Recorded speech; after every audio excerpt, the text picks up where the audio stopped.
Hi folks, this is Physics Module 9 lecture and review questions. So today we're going to talk about momentum, impulse, angular momentum, and the conservation laws for those as well. So momentum is represented by this P. It's mass times velocity. It can be described as a quantity of motion. And its units are kilogram times meter divided by second, which does not have another name, so you just have to write it out. Momentum is a vector quantity, and so it always points in the same direction as the velocity vector because mass isn't a vector, so you can see from the equation that momentum and velocity have to be pointed the same way. Let's see. The law of conservation of momentum tells us that momentum is conserved when the sum of all forces acting on something is zero. The total momentum of the system doesn't change.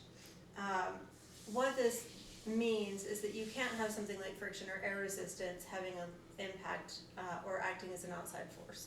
So what momentum has to have no outside forces to be conserved. Impulse is change in momentum. That can be really confusing as you're kind of reading through the module at first. So momentum is represented by the P. Delta P is called impulse. And impulse is the force applied times the change in time over which that force is applied. So yeah, that's impulse.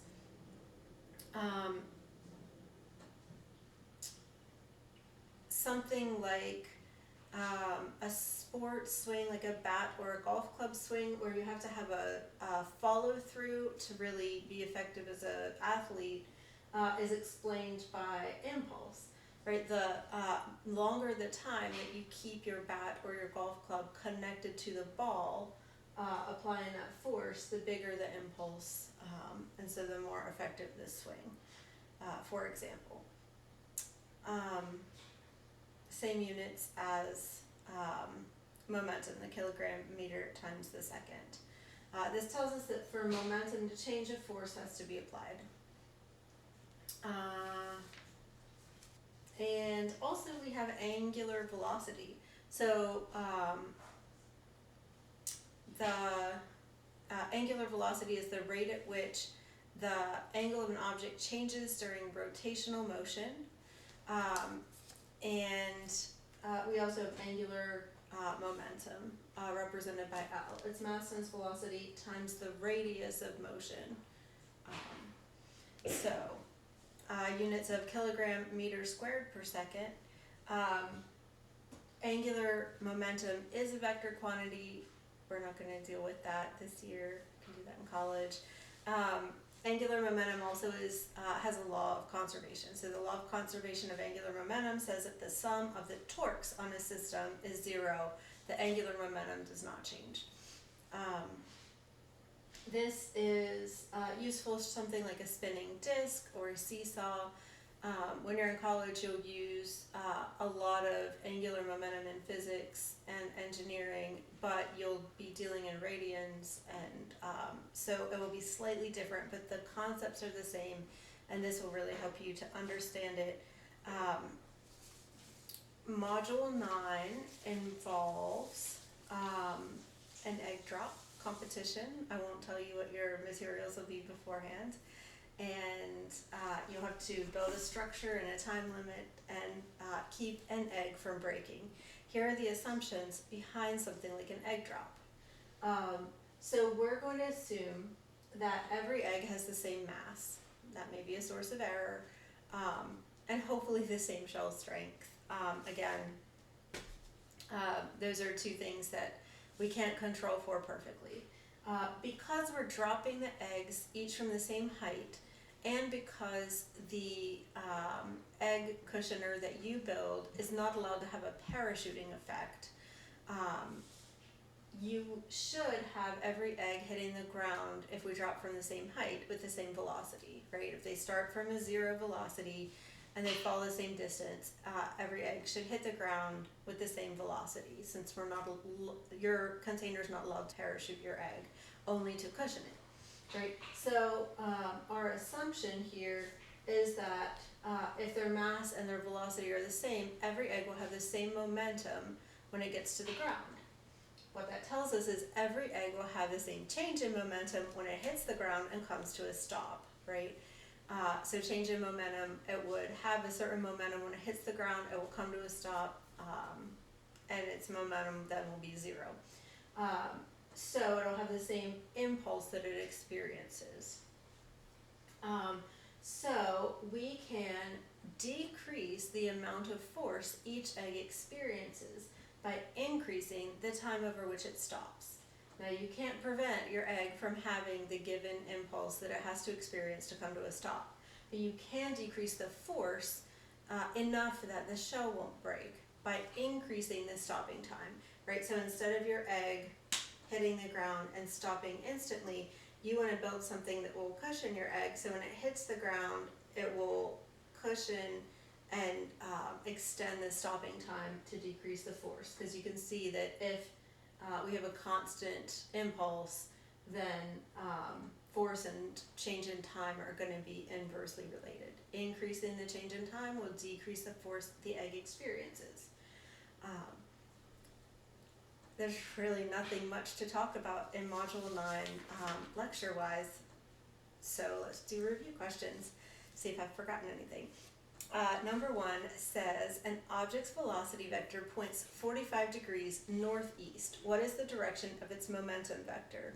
So because mass is not a vector, momentum and velocity have to have the same direction. If velocity is 45 degrees northeast, momentum will be also 45 degrees northeast. Number 2, which of the following are legitimate units for momentum? Right, so momentum's units are going to be the kilogram times the meter divided by the second. So we're looking for mass times a distance divided by a time. You have 4 options. Your first one, kilogram meter per second squared, well, we know that's the Newton, so it's not that.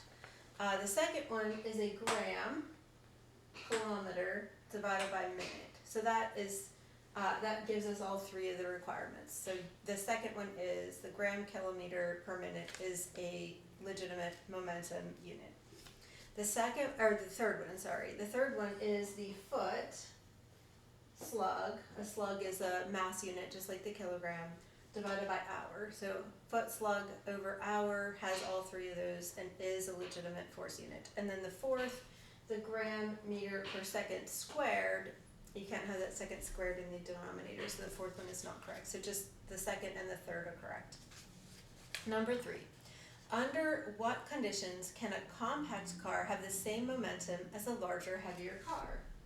Okay, well, if we want our compact car to have the same momentum, right, we want mass 1 V1 to be equal to mass 2 V2. If we know our little car has a little mass and our big car has a big mass, then to have equal momentums, clearly our little car has to go fast and our big car has to go slower, as well as, don't forget that momentum is a vector, so they have to both be going the same direction as well. And that's a key point that you have to include in an answer. If they have different directions, they do not have the same momentum because momentum's a vector. Number 4, a golf ball and a lump of soft clay are both thrown at the wall. They each have the same mass and the same velocity. They both stop dead when they hit the wall. On which object does the wall exert the most impulse? Okay, well, if they have the same mass and the same velocity, they have the same momentum. So their change in momentum, when they go from their initial momentum to 0, that change in momentum has to be the same. So change in momentum is impulse. And so impulse is the same. If they have the same initial momentum, the same final momentum, the same change in momentum, that's impulse. So impulse is the same. Is that the whole question? Yep, it is. Okay. Oh, wait. Okay, number 5. From the situation in question 4, on which object will the wall exert the most force? Okay. So they have the same change in momentum, which is impulse. Which one will have the biggest stopping time? It will have the smaller force. Or does it ask for the bigger force? Okay, bigger force. So we want the smaller stopping time.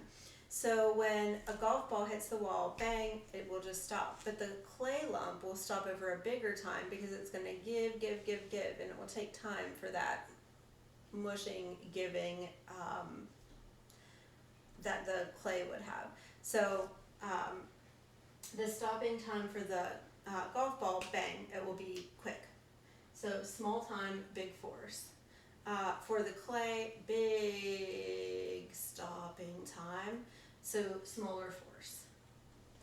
So when it's the bigger force, that'll be the smaller stopping time, so that'll be the golf ball. Number 6, a cat and a mouse are running with equal kinetic energy. So we have to remember in this case that our kinetic energy equation is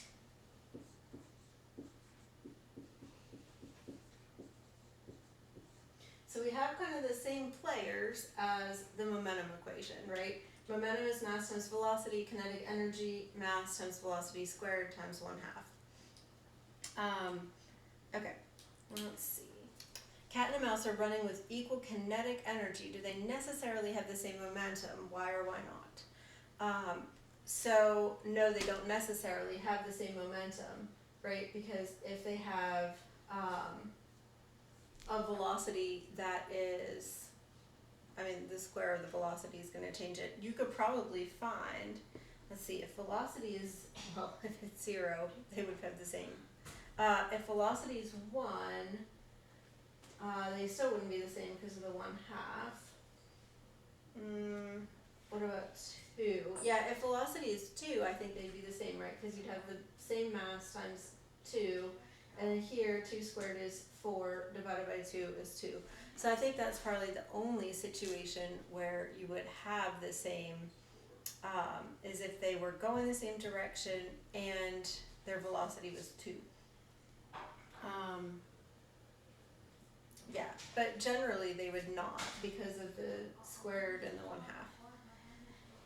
Number 7, under what conditions is momentum conserved? So momentum is only conserved if there's no outside force acting on a system, or no net force acting on a system. Number 8, a marksman fires 2 guns. They have approximately the same mass and they fire their bullets roughly with the same initial velocity. The first fires heavy bullets, the second fires light bullets. Which gun will have a bigger recoil velocity? So the recoil velocity is just outworking of Newton's third law, right? For every force there's an equal and opposite force. So gun pushes bullet this way, bullet pushes gun that way, and so it recoils. So if the 2 guns are the same mass and the bullets are firing with the same velocities, then the larger bullet will give its gun the greatest recoil velocity. Number 9, explain in your own words how a rocket is launched. Okay, so Newton's second law tells us that force is mass times acceleration. So when you're launching a rocket, we're going to have equal and opposite forces, right, according to Newton's third law. So the exhaust of the rocket is going to go downward, and then the rocket's going to go upward, right? So we're going to have the mass times the acceleration, right? Force is mass times acceleration. Mass times acceleration of the exhaust going down is going to be equal to the mass times the acceleration of the rocket going up. So, as the fuel burns, of course, if it had complete combustion, it would give off carbon dioxide and water vapor, and all of the products of combustion will come rushing out of the bottom of the rocket. Every single one of those tiny particles has a tiny mass but a huge acceleration as it comes out of the rocket. The rocket, of course, has a huge mass and it will have a smaller acceleration than those individual particles, but all together, added up, those tiny masses with big accelerations will be enough to get this huge mass of the rocket to accelerate enough to get into space. So, yeah. Newton's third law coupled with Newton's second, the equal and opposite force with the mass times acceleration, gives us the explanation for how to launch a rocket. And number 10, under what conditions is angular momentum conserved? So angular momentum is only conserved if there's no net torque acting on a system.